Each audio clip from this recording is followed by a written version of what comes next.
अस्सलाम वालेकुम सर। उम्मीद करता हूँ कि आप सब खैरियत से होंगे। मैं हूँ वाजिद खटक, असिस्टेंट पब्लिक प्रोसिक्यूटर। और आज के लेक्चर में हम सेक्शन 42 सीआरपीसी से आनवर्ड जो है ना पढ़ेंगे। लास्ट लेक्चर में हमने सेक्शन 41 सीआरपीसी तक पढ़ा था। अच्छा, तो लेक्चर की तरफ चलते हैं। सेक्शन 42 हमें ये प्रोवाइड करता है कि जब भी अगर कोई पुलिस ऑफिसर या मजिस्ट्रेट या जस्टिस ऑफ पीस किसी को गिरफ्तार कर रहा हो कानून के मुताबिक, या गिरफ्तार किया हो एक जगह पे और वो उस जगह से पुलिस स्टेशन की तरफ मुंतकिल कर रहा हो, आ, और इस सिचुएशन में वो किसी शख्स से जो है ना मदद तलब करे कि आज जो आप जो है ना हमारे साथ मदद करें, तो हर शख्स जो है ना इस सेक्शन के तहत पाबंद है, बाउंड है कि वो उनके साथ मदद करेगा, लाजमी करेगा। या इसके अलावा अगर ऐसी हालात जो है ना, ये सिचुएशन जो है ना बनी हुई है कि कोई ब्रीच ऑफ पीस जो है ना वो कमिट होने का खदशा है, ख़तरा है, वहाँ पे प्रोबेबिलिटी है कि बस अब ब्रीच ऑफ पीस जो है ना वो कमिट होता है। या अगर कोई इंजरी जो है ना, या रेलवे को या कोई नदी नाली को, टेलीग्राफ को या पब्लिक प्रॉपर्टी को जो है ना वो कमिट होने का अंदेशा हो, पॉसिबिलिटी हो या प्रोबेबिलिटी हो, तो इस सिचुएशन में भी अगर मजिस्ट्रेट, पुलिस या मजिस्ट्रेट किसी को बताए, justice of peace, magistrate and police officer किसी को बताए कि आ जाओ, इसको मना करने के लिए आप हमारे साथ मदद करें, तो हर एक शख्स जो है ना वो कानून के तहत जो है ना पाबंद है कि वो उनके साथ मदद करेगा। ठीक है ना। अगर मदद नहीं किया तो उसके ख़िलाफ़ पीपीसी सेक्शन 187 के तहत कार्रवाई भी हो सकती है।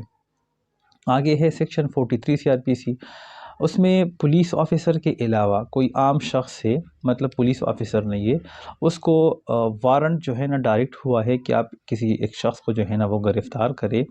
तो अगर वो प्राइवेट शख्स उस मुल्ज़िम को हो या कोई विटनेस हो या जो भी हो, इनके ख़िलाफ़ वारंट इशू हुआ है ना, तो वो उनको गिरफ़्तार कर रहा है, तो उनके आस-पास करीब जो भी अदर जो है ना और लोग खड़े हैं या बैठे हैं या जो भी है, तो वो भी अगर चाहे तो उनके साथ मदद कर सकता है। ठीक है ना, कोई भी शख्स।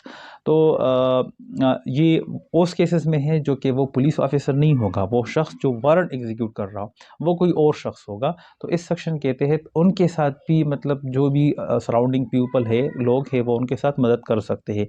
ये सेक्शन 43 में ये लिखा है, सही है। फिर आगे सेक्शन 44 है। सेक्शन 44 में ये है कि वहाँ पे कुछ सर्टन ऑफेंसेस है जो उसमें मेंशन है सेक्शन 44 में, जिसमें एक मोस्ट ऑफ द केसेस जो है ना वो एक हीनियस केसेस है। रॉबरी है उसमें, डेथ है उसमें, डकैती है उसमें, ठीक है ना। ये सारे ऑफेंसेस उसमें मेंशन है।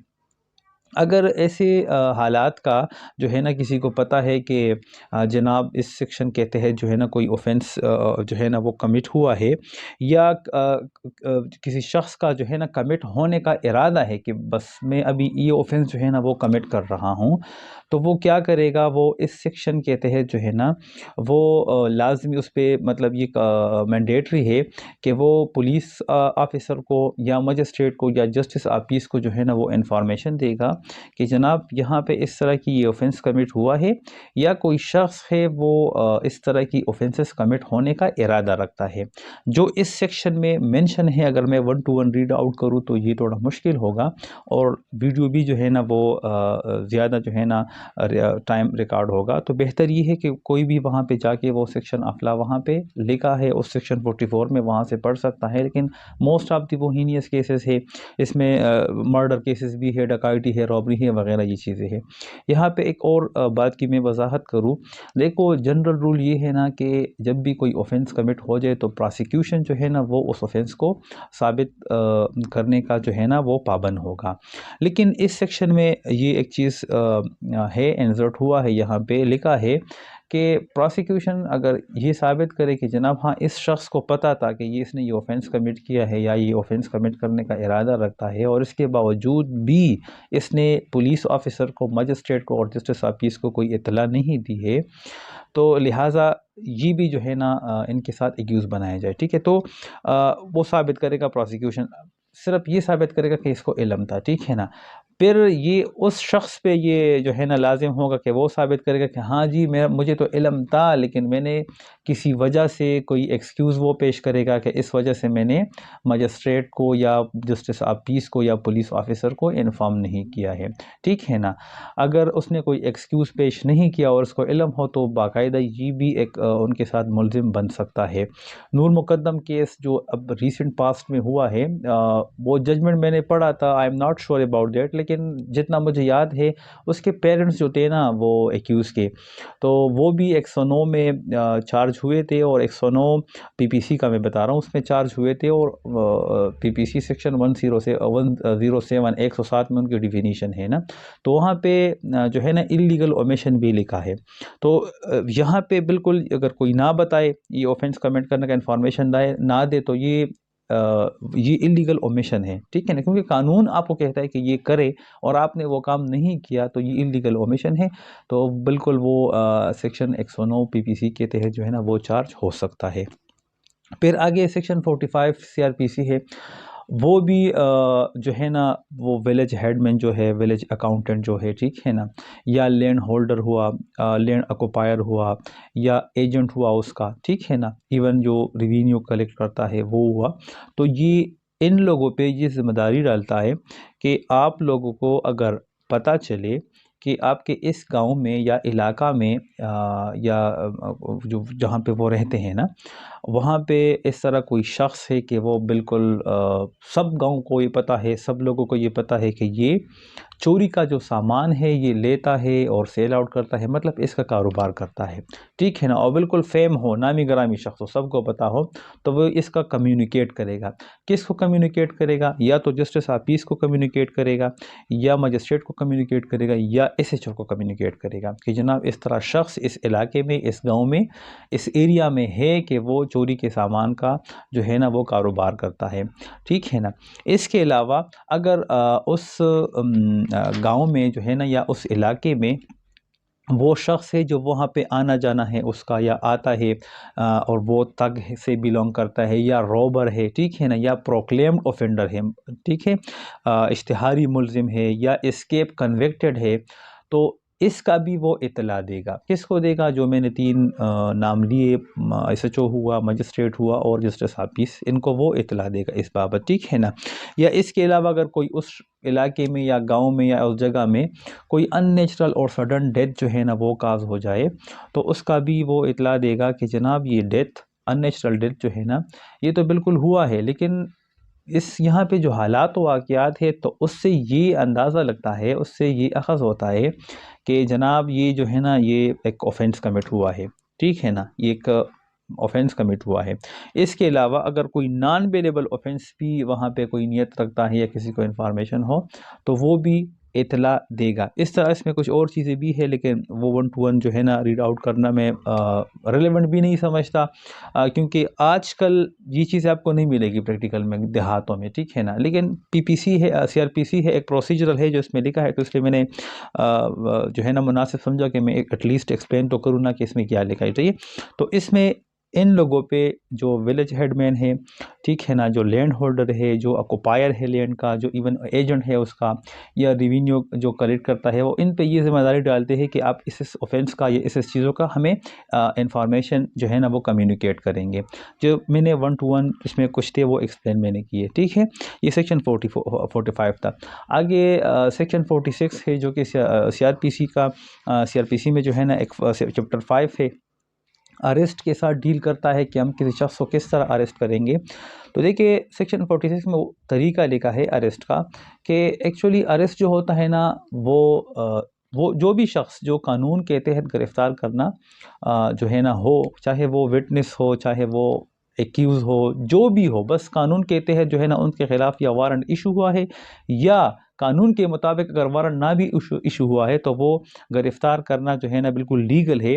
तो क्या होगा, उस शख्स को गिरफ्तार करेगा तो एक्चुअली जो है ना उनके बॉडी को टच और कन्फाइन करेगा, ठीक है ना।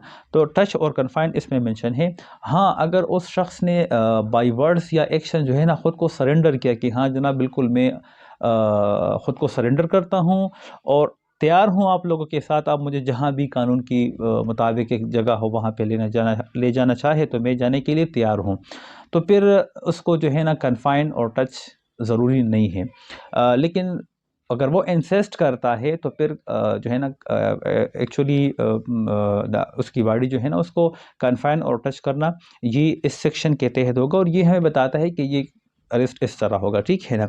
हाँ, इसमें ये भी लिखा है कि जिस शख्स को गिरफ्तार करना हो, अगर वो इंसिस्ट करता है तो पुलिस ऑफिसर, ठीक है ना, या जो भी वहाँ पे हो जो अरेस्ट करता हो, ठीक है, लेकिन स्पेशली वो पुलिस ऑफिसर की तरफ इशारा है, तो वो ऑल मीन्स जो है ना वो एक्सरसाइज करेगा, मतलब वो हर कोशिश करेगा, हर एक्शन लेगा, बल्कि ले सकता है सिर्फ इस चीज़ के लिए ताकि ये अरेस्ट जो है ना ये हम करें, मतलब इसको एक इफेक्टिव शक्ल दे, ठीक है ना, उसको अधूरा नहीं छोड़ेगा। तो ऑल मीन्स मतलब इसमें बहुत सारी चीज़ें आएगी। अगर वो भागता है तो ये भाग भी सकता है, उसको हिट भी सकता है, पाँव पर वो गोली भी उस पर चला सकता है ताकि ये भाग ना जाए, इसको हम गिरफ्तार कर ले, ठीक है ना। बहुत सारी इस तरह सिचुएशन है कि वो इसमें आ सकती है। अगर इसकी जो है ना आप जो एपेक्स कोर्ट है वो इंटरप्रिटेशन कर ले तो बहुत सारी चीज़ें इसमें आ सकती है, सही है ना। हाँ, अगर इस तरह ऑफेंसेस में वो मुलजिम हो कि उसका सज़ा जो है ना वो डेथ या उम्र कैद से कम हो, तो फिर उसमें डेथ कास्ट करने की इजाज़त नहीं है, ठीक है ना। अगर हाँ इस तरह ऑफेंस हो कि उसका सज़ा डेथ हो या लाइफ इम्प्रिजनमेंट हो, तो पुलिस को इस सेक्शन के तहत ये इख्तियार मिला है कि वो इवन डेथ भी कास्ट कर सकती है पुलिस पर, सही है। आगे फिर सेक्शन 47 है। उसमें ये लिखा है कि अगर कोई शख्स जो है ना वो अरेस्ट करना, जो शख्स अरेस्ट करना हो और वो इस तरह किसी जगह के अंदर एंटर हो जाए जहाँ वो पाबंद हो, मतलब इनक्लोज एरिया हो, तो फिर क्या होगा, वहाँ पे पुलिस को इस सेक्शन के तहत ये इख्तियार दिया है कि उस एरिया का या उस इलाके का या उस घर का या उस जगह का कोई इंचार्ज हो या एजेंट हो या मतलब उसकी वो सुपरवाइज़र हो, तो उसको वो रिक्वेस्ट करेगा कि हमें यहाँ पे एनग्रेस दिया जाए, मतलब हमें एंटर होने का जो है ना वो इजाज़त दिया जाए, सही है ना। और वो शख्स पाबंद है कि वो इनका पुलिस का जो है ना वो मदद भी करेगा और वो उसको अंदर जाने की इजाज़त देगा कि अंदर जाए। और वो जो ऑफेंस जो बंदा हो जिसको अरेस्ट करते हैं, जो जो उसको अरेस्ट करना होता है, तो उसको वो अंदर जाके वो पुलिस अंदर जाके गिरफ्तार कर सकती है, सही है ना। अब सेक्शन 48 में क्या लिखा है, अब मिसाल के तौर पर ये जो इनग्रेस है और वहाँ पे जो उस जगह का जो इंचार्ज है या ओनर है या जो भी है वो इनग्रेस देता नहीं है, वो इजाज़त देता नहीं है कि आप इस जगह में एंटर हो जाए और उस मुलजिम को जो है ना वो गिरफ्तार कर ले, तो फिर क्या होगा। सेक्शन 48 ये कहता है कि पुलिस के पास जो है ना फिर ये इख्तियार है कि वो उस जगह का जो है ना बाहर या अंदर का दरवाज़ा या कोई खिड़की वगैरह वो तोड़ दे, वो अंदर दाखिल हो जाए और उस शख्स को गिरफ्तार कर ले, ठीक है ना।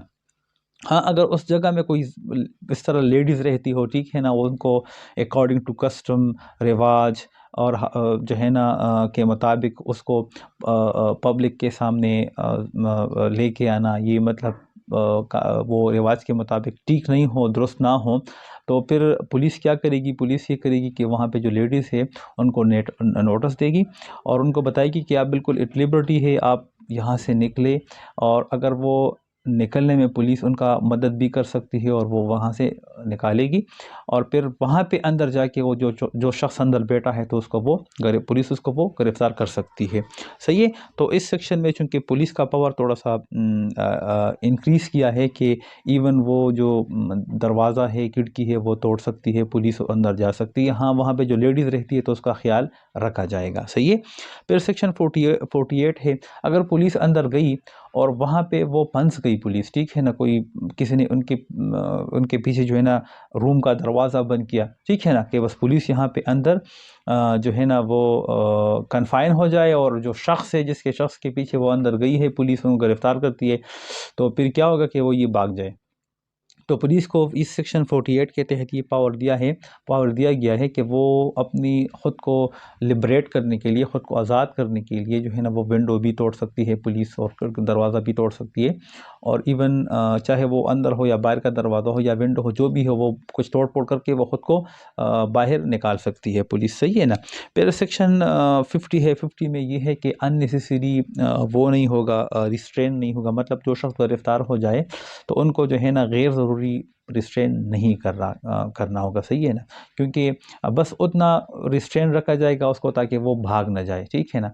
मिसाल के तौर पर अब ये ना होगा कि कोई शख्स को गिरफ़्तार कर ले पुलिस और फिर उसके पाँव भी बांध दे, हाथ भी बांध दे, ठीक है ना, इससा और गाड़ी के साथ भी फिर उनको बांध दे, तो ये देखो अननेसेसरी रिस्ट्रेन हुआ ना। बस आप उनको इतना बांधे, इतना रिस्ट्रेन करें कि वो भाग ना जाए, बस पर्पज़ ये है अरेस्ट का, और ये वो सर्व होता है उन चीज़ों पे। तो लिहाजा अगर आप इतनी जगह पे उनको बांधते हैं उस इंसान को, तो ये ह्यूमन राइट्स की खिलाफ वर्जी भी है, उसकी फंडामेंटल राइट्स की खिलाफ वर्जी भी है।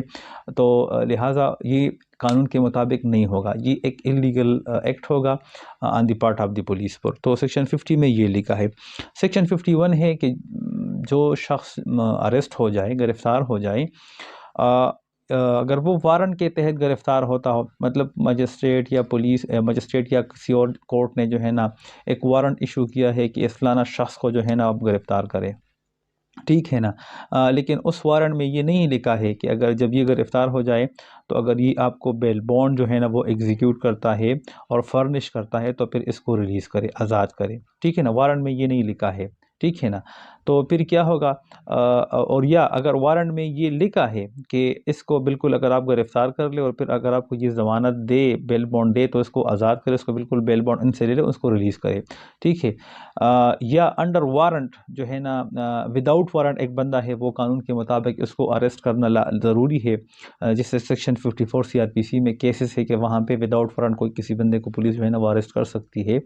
तो उस केसेस में जो है ना फिर क्या होगा, जो उसको गिरफ़्तार करे तो उसका बॉडी सर्च होगा, ठीक है ना। और बॉडी सर्च में के दौरान उनके साथ जो भी चीज़ें जो है ना वो मिलेगी, एक्सेप्ट जो है ना वो वियरिंग अपैरल, मतलब कपड़ों के अलावा जो उसने पहने हुए हैं, इसके अलावा जो भी चीज़ होगा उनके जेब में, पॉकेट में, इवन शनाख्ती कार्ड, पैसे, वॉलेट जो भी हो, वो उनसे लेके और एक सेफ कस्टडी में रखेगा और पुलिस अपने कब्ज़े में लेगी ये चीज़ें, सही है ना। हाँ, अगर वारंट के तहत हो और उसमें ये लिखा हो कि जनाब ये आप गिरफ़्तार कर ले तो उसको फिर ज़मानत पे रिहा करे, तो इस केसेस में फिर जो है ना वो ये सर्च नहीं होगा, और सर्च के दौरान जो चीज़ें उनसे बरामद होती है या पुलिस सेफ कस्टडी में लेती है तो ये फिर नहीं होगा। ये उस केसेस में है सिर्फ जिसमें वो उनको बेल नहीं दी जा सकती है पुलिस, ठीक है ना, या कानून के मुताबिक बेल नहीं देना नहीं होता है, तो फिर ये सर्च होगा और वो चीज़ें जो है ना वो अपने कब्ज़े में लेगी। सेक्शन 52 है वो वुमेन के हवाले से है। वुमेन के सर्च के मुताबिक हमें बताता है कि अगर कोई वुमेन है, कोई औरत है और उसको अगर सर्च करना हो तो वो कौन करेगा, तो वो एक दूसरे फीमेल होगा, वो उनका सर्च करेगा, ठीक है ना। वो उनका सर्च करेगी, सही है ना, फीमेल उनका सर्च करेगी और एक स्ट्रिक्ट डिसेंसी के साथ करेगी। मतलब स्ट्रिक्ट डिसेंसी से यहाँ से मैं आपको एग्जांपल देता हूँ कि अगर कोई औरत जो है ना वहाँ से जाती है और कोई किसी दूसरी वुमेन जो है ना वो उनका सर्च करती है, तो अगर वो वहाँ पे मेल्स खड़े हो और सबके सामने उनका सर्च हो, तो ये थोड़ा ऑकवर्ड लगेगा और इलीगल भी होगा, क्योंकि स्ट्रिक्ट डिसेंसी नहीं है। तो लिहाजा उनका हया और इज़्ज़त का ख्याल रखा जाएगा। तो वो किस तरह रखा जाएगा, वो इस तरह रखा जाएगा कि उसको किसी साइड पे ले जाके किसी एक कमरा होगा जिसमें लोगों का जो है ना वो नज़र नहीं जाती है, तो वहाँ पे उनका वो सर्च होगा, सही है ना। मतलब स्ट्रिक्ट डिसेंसी से यहाँ से हम ये मुराद ले सकते हैं। फिर आगे सेक्शन 53 है। सेक्शन 53 ये कहता है कि जो शख्स अरेस्ट होता हो और उनके पास अगर कोई तब ऑफेंसिव वेपन हो, चाकू हो, पिस्टल हो, बंदूक हो या जो भी हो, जिससे किसी का जो है ना वो एक जानलेवा आला हो, तो पुलिस अगर वो अपने कब्ज़े में ले ले तो फिर क्या होगा, तो फिर उस चीज़ को वो बिफ़ोर द मजिस्ट्रेट प्रोड्यूस करेगी पुलिस, ठीक है ना। यहाँ पे तो मजिस्ट्रेट का नाम नहीं लिखा, यहाँ पे ये लिखा है कि उस शख्स के बिफ़ोर या उस ऑफिसर या उस अथॉरिटी के बिफ़ोर वो प्रोड्यूस करेगी पुलिस, जिसके तहत जिसको जो है ना कानून के तहत जो है ना मुल्ज़िम पेश करेगी, पुलिस जो है ना वो पेश करेगी। तो कानून के तहत क्या है, मजिस्ट्रेट है, क्योंकि विदिन 24 आवर जो है ना अगर कोई शख्स गिरफ़्तार हो जाए तो वो पुलिस क्या करेगी, वो बिफ़ोर द मजिस्ट्रेट प्रोड्यूस करेगी, ठीक है।